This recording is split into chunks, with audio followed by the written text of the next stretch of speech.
Occasionally, you will have an image like this where you need to crop it to a certain aspect ratio and you just can't. So for instance, I need to use this image on a page in her album and it needs to be a 10 by 20. It's a 10 by 10 album. It's going to spread across both pages. So it needs to have that whole width. So in order to do that, I'm going to enter my custom. I'm going to go 10 by 20 and click OK.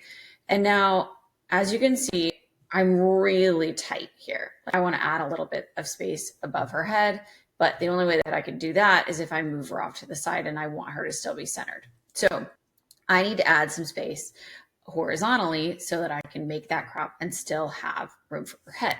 So what I'm going to do is I'm going to go here to my original image and I'm going to say edit in Photoshop.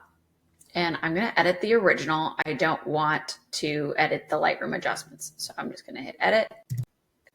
Okay, so here we are with our original image before it's gone into Lightroom for any of those changes.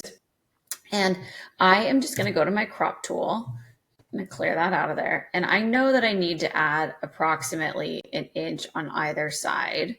So I'm just going to do something of this nature. I want to keep the full original.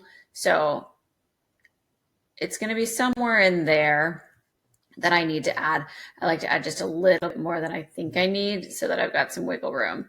So something like that. And then I'm going to hit generative expand down here so that it automatically fills those spaces in for me.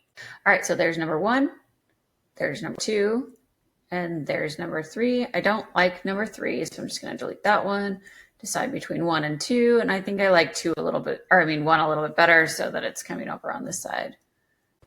Yeah, I think I like that a little bit better. Okay, so I'm just going to save that and then close it. Now, so if you haven't, so now here we are back in Lightroom, and now you can see that it's a much bigger crop, and now I can go to my 10 by 20. And I can make it exactly how I need it. So if I want to, I can come in just a little bit closer.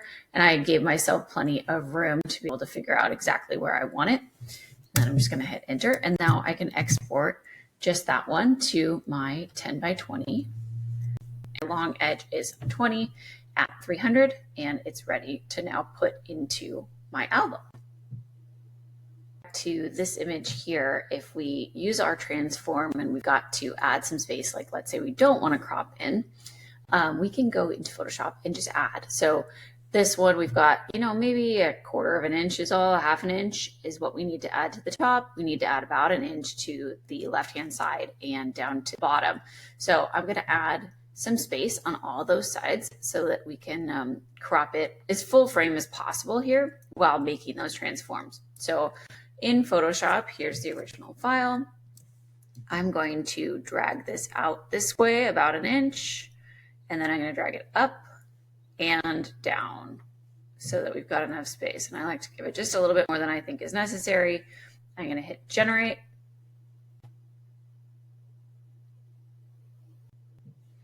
Okay, there's number 1, there's number 2, there's number 3. By 3 is by far the best for me. So didn't put anything weird down here.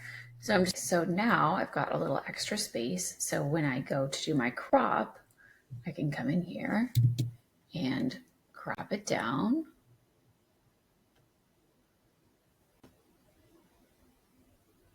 And I'm able to get that whole foot in there.